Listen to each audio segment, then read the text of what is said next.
Ay, iho, bawal yan mag-lipstick. Pambabae lang yan. Bakla ka ba? Bawal ka sa langit. Hanggang dito pa naman po.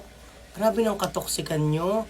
Kayo nga po, hindi ko kayo pinapakailaman kung ganyan yung itsura nyo, oh. Pasimba-simba pa kayo ng every Sunday, tapos grabe kayo kung mang-judge ngayon. Grabe. Dalawa po pala ang mukha nyo. May two-face card ka. Hindi po kayo i-accept sa langit kung ganyan kayo.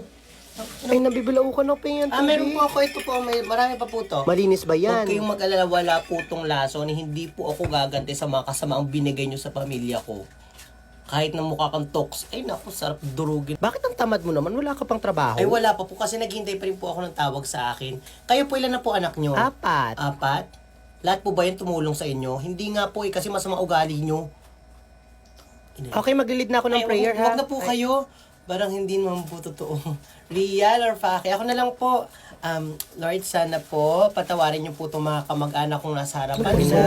Na sobrang pagka-plastic. Sana tanggapin niyo siya sa gate niyo. Kasi mukhang sa baba sila mapupunta.